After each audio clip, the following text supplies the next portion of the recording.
pemilih, kenalin aku Intan, mahasiswa Udayana yang saat ini sedang magang di KPU Buleleng. Jadi pada saat ini saya sedang bersama Bapak Bandem, Divisi Sosialisasi KPU Buleleng. Nah, di sini saya ingin bertanya mengenai pemilu 2024. Selamat pagi Pak Bandem. Selamat pagi. Bagaimana kabarnya Bapak? Baik-baik, Dek Intan. Oke. Bapak, saya ingin bertanya nih, Ya, pada pemilu 2024 ini siapa saja yang menjadi pemilih ya Bapak ya? ya. Jadi yang menjadi pemilih itu sesuai dengan Undang-Undang Nomor 7 Tahun 2017 dan PKPU Nomor 7 Tahun 2022 yang kemudian diubah menjadi PKPU Nomor 7 Tahun 2023 itu adalah warga negara Indonesia dengan syarat sebagai berikut. Pertama, berumur minimal 17 tahun pada hari pemungutan suara atau di bawah 17 tahun namun sudah pernah atau sudah kawin. Kemudian yang kedua, tidak sedang dicabut hak pilihnya berdasarkan putusan pengadilan yang memiliki kekuatan hukum yang tetap. Kemudian yang ketiga, berdomisili di wilayah negara Kesatuan Republik Indonesia yang dibuktikan dengan EKTP atau di luar wilayah negara Kesatuan Republik Indonesia yang dibuktikan dengan EKTP atau paspor yang berlaku. Kemudian yang keempat, dalam hal pemilih belum memiliki EKTP, maka dapat menggunakan kartu keluarga atau KK. Dan yang kelima, tidak sedang menjadi prajurit negara Indonesia atau TNI atau Polri. Oh, begitu ya Bapak ya? Iya. Kemudian nih Pak, saya ingin bertanya nih, bagaimana sih proses dalam pemilihan pemilih ini Pak? Ya, jadi proses pemilih ini atau pemutakhiran data pemilih istilahnya ya. Iya. Jadi dalam memutakhirkan data pemilih tersebut kita melakukan dalam beberapa tahap. Jadi yang pertama tahapan dari pemutakhiran data pemilih itu adalah menyusun bahan daftar pemilih tersebut. Kemudian yang kedua menyusun daftar pemilih sementara atau DPS. Kemudian yang ketiga menyusun daftar pemilih sementara hasil perbaikan atau DPS-HP. Kemudian menyusun daftar pemilih tetap atau DPT. Kemudian yang kelima menyusun daftar pemilih tambahan atau DPTB dan daftar pemilih khusus atau DPK. Dan yang keenam menyusun daftar pemilih pemilu presiden dan wakil presiden putaran kedua. Nah, jika misalnya dalam pemilu presiden dan wakil presiden tersebut dilaksanakan dalam 2 putaran. Oh, begitu Bapak ya. Kemudian nih saya dengar ada yang namanya coklat. Nah, bagaimana sih penyusunan bahan daftar pemilih coklat ini Bapak? Ya, jadi yang pertama dalam penyusunan bahan daftar pemilih tersebut itu dilakukan 2 hal. Yang pertama, kita menyandingkan daftar pemilih tetap pada pemilu atau pemilihan sebelumnya itu disandingkan dengan DP4 istilahnya atau data penduduk potensial pemilih yang berasal dari Kementerian Dalam Negeri. Nah, dari hasil penyandingan tersebut kita melakukan proses coklat atau pencocokan dan penelitian.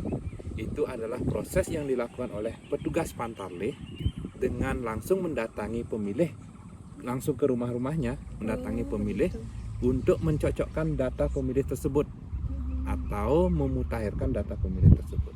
Jadi yang dilakukan pada saat coklat tersebut adalah melakukan perbaikan data. Jika misalnya data pemilih itu salah, misalnya namanya keliru, itu diperbaiki. Kemudian misalnya tanggal lahirnya salah, diperbaiki. Nomor NIK-nya salah, itu diperbaiki. Kemudian selain melakukan perbaikan data pemilih, juga memasukkan data pemilih yang belum terdaftar. Misalnya dalam satu keluarga ada 3 orang yang memenuhi syarat sebagai pemilih, namun di daftar pemilih yang kita miliki sekarang baru 2 orang yang masuk. Kemudian pada saat coklat dimasukkan lagi orang ketiga yang memang telah memenuhi syarat sebagai pemilih. Kemudian selain memasukkan daftar atau data pemilih yang baru, juga dilakukan penghapusan terhadap data pemilih yang memang sudah tidak memenuhi syarat. Data pemilih yang tidak memenuhi syarat misalnya yang bersangkutan telah meninggal atau yang bersangkutan kemudian menjadi anggota TNI Polri. Seperti yang tadi saya sebutkan bahwasanya syarat menjadi pemilih adalah bukan anggota TNI Polri. Kemudian selain itu juga mencatat pemilih yang disabilitas. Itu dilakukan pada saat coklat atau pencocokan dan penelitian. Nah, berdasarkan bahan daftar pemilih tersebut yang didapat dari daftar pemilih tetap pemilu sebelumnya dan disandingkan dengan DP4 dan kemudian kita lakukan coklat, mencocokkan langsung ke lapangan, maka disusunlah daftar pemilih sementara. Nah, kebetulan di KPU Kabupaten Buleleng beberapa waktu yang lalu sudah melakukan rapat pleno terbuka untuk menetapkan jumlah pemilih di Kabupaten Buleleng yang masuk dalam daftar pemilih sementara. Nah, jumlah pemilih di Kabupaten Buleleng yang masuk dalam daftar pemilih sementara berdasarkan hasil pleno tanggal 5 April tersebut berjumlah 616.008 orang pemilih yang terdiri dari 306.150 orang pemilih laki-laki dan 309.858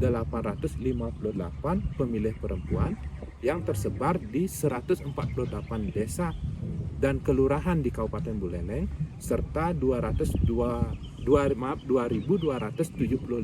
TPS. Nah, itu yang sudah kita tetapkan terkait dengan tahapan penyusunan bahan daftar pemilih dan penyusunan daftar pemilih sementara atau DPS. Oh, begitu ya Bapak ya.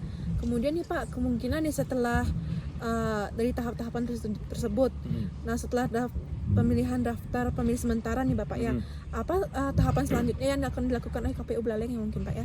Nah, setelah kita tetapkan jumlah pemilih dalam daftar pemilih sementara, kemudian kami lakukan pencetakan terhadap nama-nama yang masuk dalam daftar pemilih sementara tersebut. Nah, hasil pencetakan tersebut kemudian kita akan distribusikan ke masing-masing desa kepada petugas kami di tingkat desa yang namanya PPS, dan kemudian PPS kami kemudian menempel nama-nama atau daftar pemilih sementara tersebut di tempat-tempat umum di tiap desa. Umumnya ditempel di kantor-kantor desa. Nah, bagi masyarakat yang sudah memiliki hak untuk memilih, pada kesempatan ini diberikan kesempatan untuk memberikan tanggapan dan masukan terhadap daftar pemilih yang sudah kita susun tersebut, yang sudah kita tetapkan tersebut pada rapat pleno terbuka pada tanggal 5 April 2023 kemarin.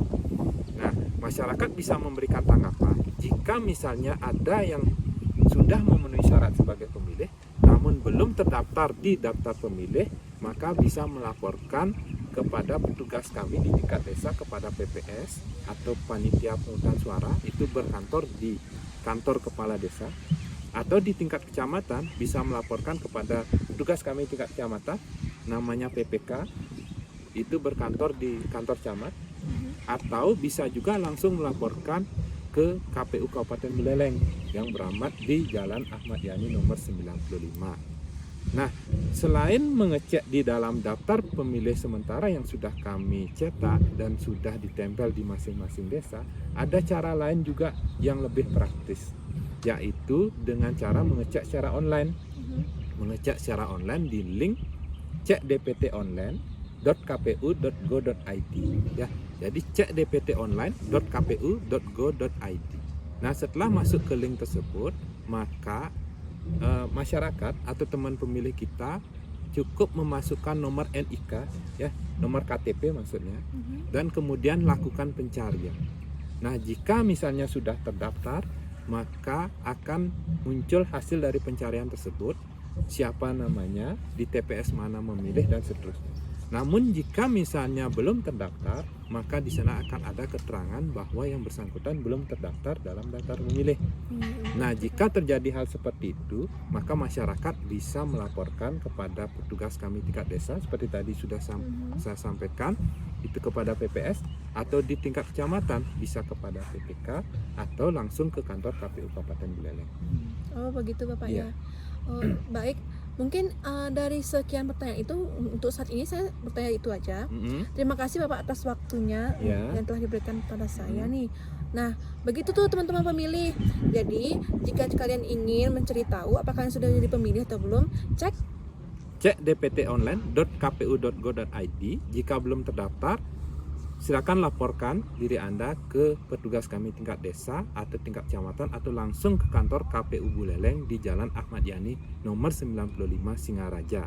Nah, batas waktu pemutakhiran daftar pemilih pada tahapan pemutakhiran daftar pemilih sementara ini berlangsung dari tanggal 12 sampai tanggal 25 April 2023. Jadi segera teman-teman pemilih atau masyarakat Buleleng untuk mengecek apakah Anda sudah terdaftar dalam daftar pemilih atau belum. Baik, sekian untuk hari ini teman-teman pemilih. Saya Intan, saya undur diri. Sampai jumpa. Dadah.